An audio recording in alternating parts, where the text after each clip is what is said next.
So what we would like to see, and assuming there's no pathology, is we would like to start on day 1. So you get maybe a light to a full flow, day 1, day 2. There's a nice bright red colour to it. It's a good kind of consistency. What we don't really want to be seeing is spotting before you start full flow. So if you start to spot before full flow, if it's a brownish colour and a little bit thick, that tends to indicate that is blood from the previous cycle.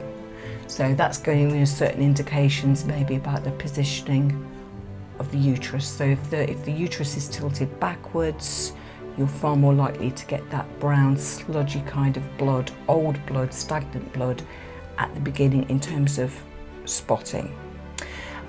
If it's more of a red spotting, that can be indicating that the progesterone levels have started to drop, and so the endometrium is starting to break down and break away before it's finally sort of reached its bottom for the actual full flow. So they're indicators of womb positioning and of hormonal imbalances. Because if we're getting the progesterone dropping too quickly and too early in the cycle, we might well be looking at a luteal phase defect, which is a short luteal phase. So we've gone on to full flow, and that we want to see that happening for 4 to 5 days, 3, 4, 5 days. If we're getting any clotting in that, it's likely to be indicating there's some level of fibroids or endometriosis. So we don't really want to be seeing that clotting.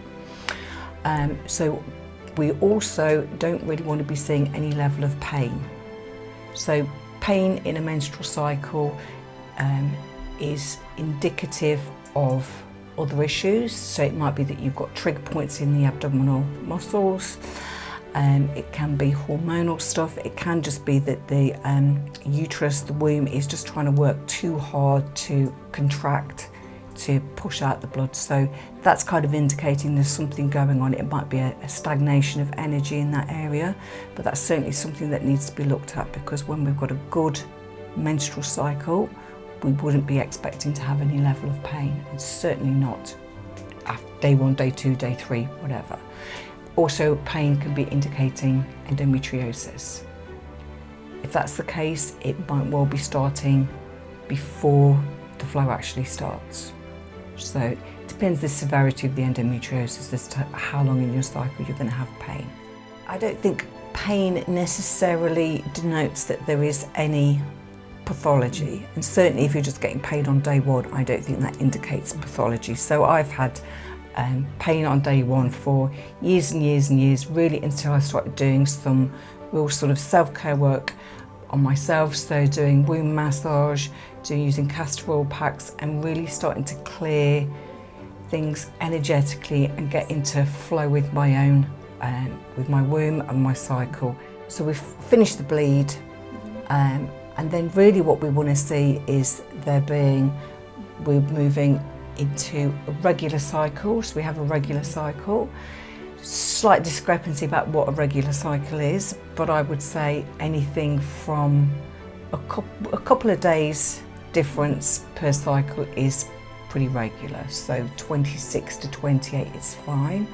I think we need to have a certain length of cycle. So I think 24, 26 days is minimum really, because we need to be making sure that we are ovulating. If we've only got a 24-day cycle, we need to make sure we're ovulating mid-cycle, so we have a good follicular phase, so the eggs are nice and mature but not over mature, so they're at optimum, and then we also have a good luteal phase, so there is time for the egg to implant and there's no implantation issues.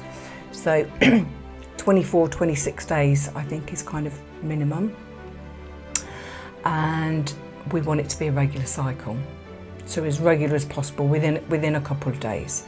But you know, a 32-day cycle is really okay. That's not really indicating any issues. But if you're fluctuating from 26 to 32, 34, it's kind of indicating there's some kind of hormonal imbalance there, so that kind of needs to be looked at. At ovulation, you might find that some women are aware that they're ovulating because they might have some kind of twinges in the ovaries, either in the ovaries or the ligaments which are holding the ovaries, so that's going to be slightly higher up. And that's quite a nice indication, so you won't necessarily be ovulating right, left, right, left, right, left. I think our bodies tend to have a preference one side or the other. And that's perfectly normal, that's perfectly okay. So yes, if you're getting that little twinge, that's quite a nice indicator. Add that to that, your cervical mucus. If you basal body chart as well, then you've got all of that information, hopefully all tying up at the same kind of time.